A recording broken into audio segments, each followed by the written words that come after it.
Continuing where I left off, ahead of the front rank, a whizzing arrow brought down a young man, Almo, eldest son of Tyrus, as the point lodged in his throat, choking the moist channel of his voice and the frail breath of life with blood. Around him, many dead soon lay. One owed Gallisus, killed as he interposed and pled for peace, the fairest mind of them all and richest. In those days, in Ossian lands, he owned 5 flocks of bleating sheep, 5 herds of kine, 100 plows that turned his many acres. Now while they fought on the wide field, with Mars impartial still, Aleko's promise kept, when she had stained the field with blood and cause, fire combat losses, now the feral goddess left Hesperia and veered away, through airy sky, proud of her feat, to brag to Juno. See your quarrel brought to the point of grievous war, now tell them to be friends, tell them to make a pact. Now that I've splashed the Trojans with Ossian blood, there's more if I'm sure you want it. I can send out rumors to stir the border towns to war, fire them with lust for the madness of war, so they'll be joining in from everywhere. I'll scatter weapons up and down the land. But Juno said, terrors and treacheries we have in plenty.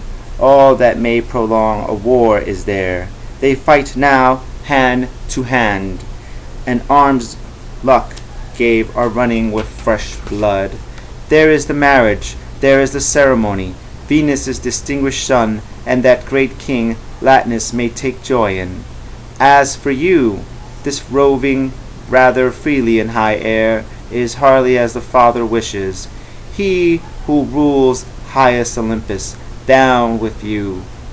If any further need to act arises, I myself will manage.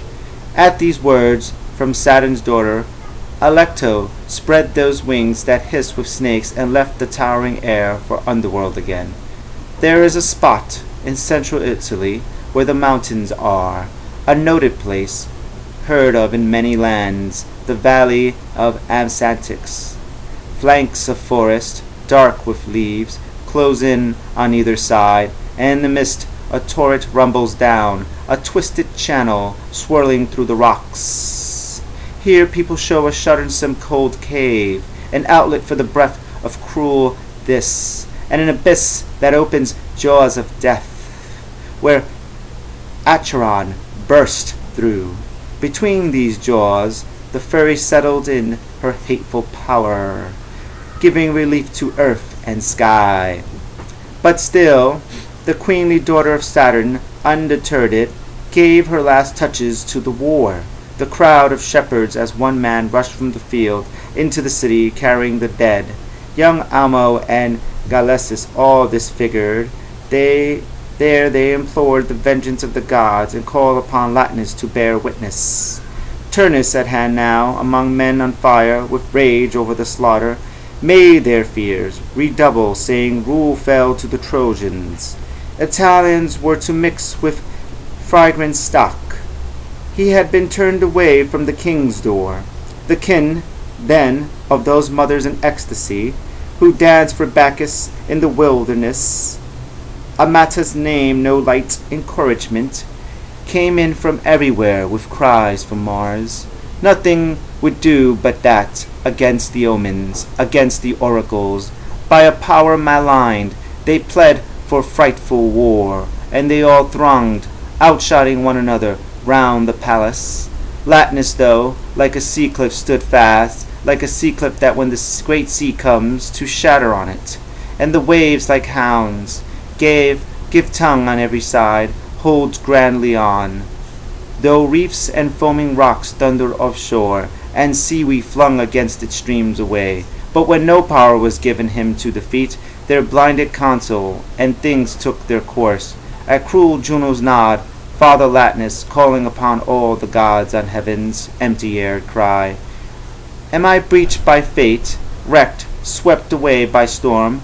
You'll pay the price, poor people, with your sacrilegious blood.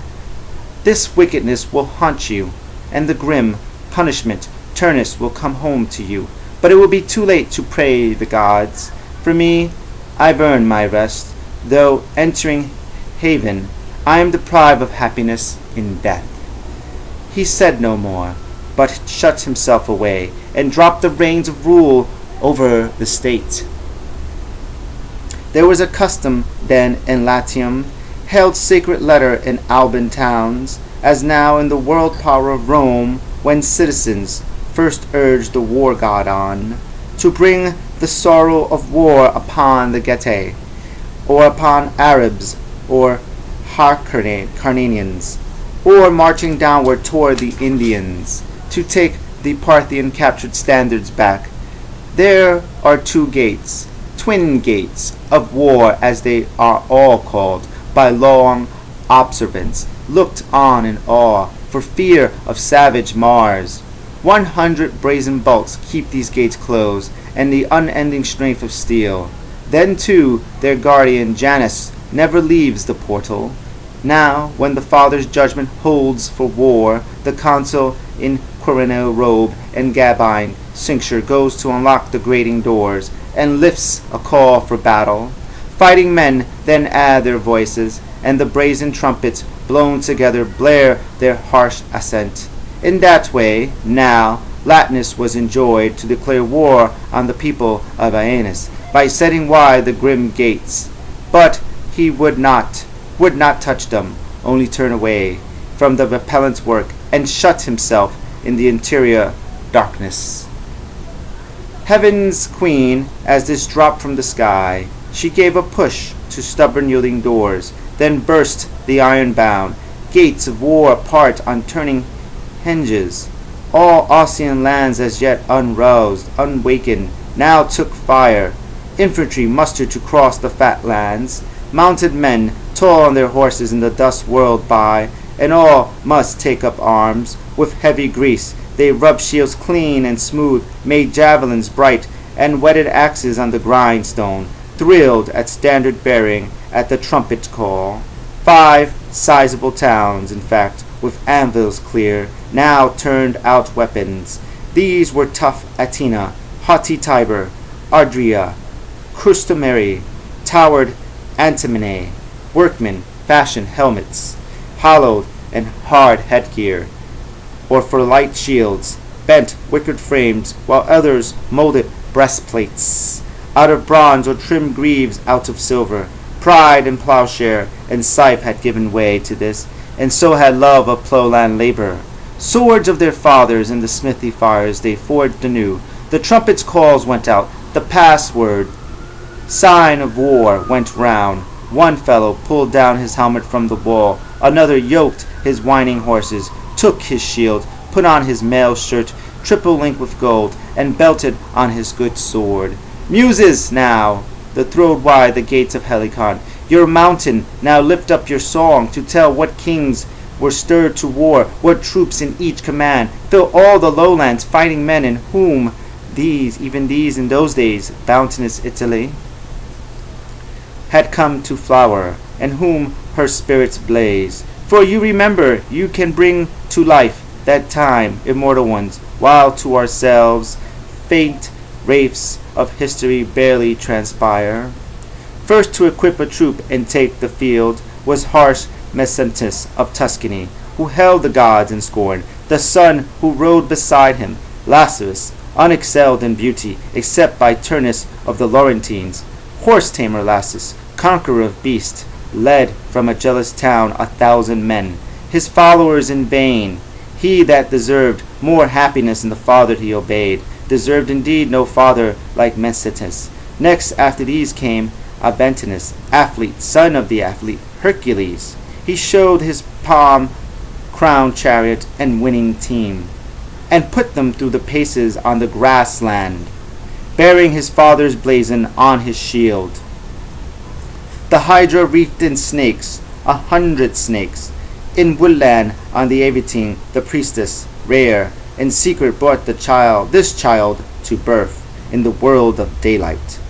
She had mingled limbs with a strong god in love, in that far time, when Tyrion's hero, with Geryon slain, reached the Laurentine land, and bathed his kind in Tiber Tuscan's water.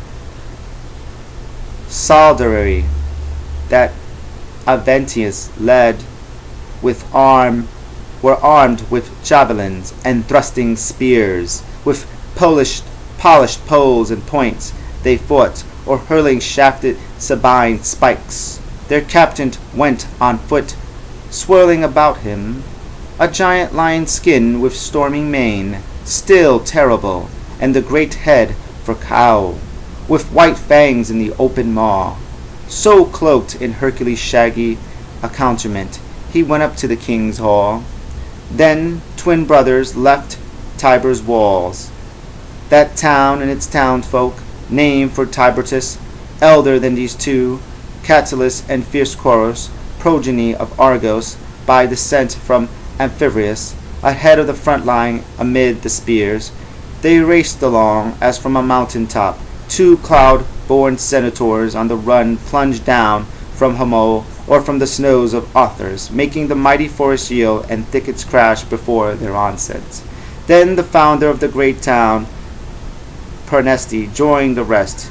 He too forewore that king whom every age believes the son of Vulcan, Calculus, born amid the pasturing herds, but found an infant on the hearth. From far and wide his country levies came with him, rough hands of high Prenestine, and of Gabon Juno's pastures and cold Aeneid's riverside, and Hernican rock ledges wet with streams. Then those you nurture, wealthy Aeneid, or you, Amessinus, father by your waters.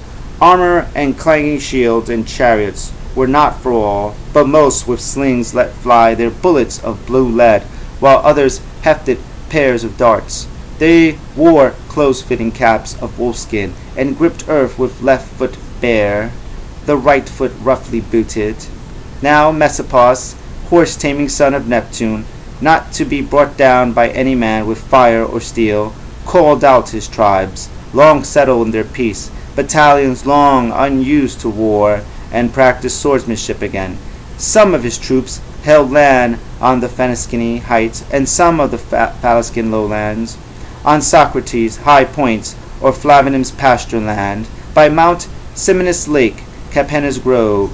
All marched it in equal ranks, and him their king, like snowy swans when sometimes after feeding, and taking flight into the lucent clouds, then cried a choral song from their long throats, making Asia's marsh, the stream below, re-echo their high sound.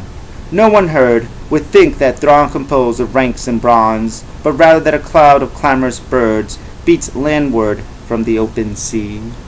Imagine one of the ancient line of Sabines, Clausus, leading a host, himself a host of men, from whom in our day throughout Latium, since Sabines had an early share in Rome, the Claudian tribe and family is diffused it. With him came Amirtin's regiment, an old-world Quiritus from Cures came, all troops from Eretum and fair Matusca's olive-bearing land, Nomentum town, the Rosian countryside around Valenus, the rugged cliffs of Tetria, and Mount Severus and Caspria and Foroli, men from Himela's brook, and men who drank the Tiber and Fabrus river water, levies from that old cold upland, Nursia. From Ortina and the people called Latani, and those whom Alila, distressful name, divides by the flowing between. There were as many as there were waves upon the sparkling sea of Libya, when cold Orient sets in winter, or as ears in fields of wheat when they are warmed by summer's early sun, or Hermes' plain or yellow Lycia. Clangor of shields and thud of marching feet made the earth tremble. Then a captain, hostile to the very name of Troy, Amigon's son, Halesus, yoked his chariot team and swept 1,000 fighting clans to war for Turnus, men who hold the fertile vineyard slopes of Mascasus, and men sent by Oracancan, fathers from the high hills, or below by Sidicia's flat land.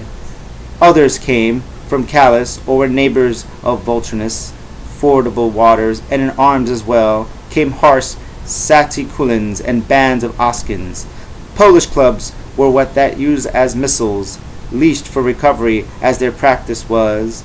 Light shields protected them on the left side, and for close combat they had sickled blades. It will not do for you to go unmentioned, Obolus, in your poem, for the nymph Cebithus bore you, so the story goes, to Telon, where he ruled the Telebone Isle of Capri in his age. The father's lands did not content the son, who now held sway over mainland Saracens, on plains that Sarnus watered, and the men of Rufre, Baltalum, Selman's fields, with those on whom Alabella's walls looked down in orchid country, fighters trained to fling their boomerangs as the Teutons do. They wore headgear of bark striped from the cork oak tree, and flashed with brazen bucklers blazed of bronze. And I'm going to leave it off there. Thank you for watching. If you like it, please give it a thumbs up. If you don't, also give it a thumbs down, or comment, subscribe, or just keep watching. And I'll see you in the next one. Bye.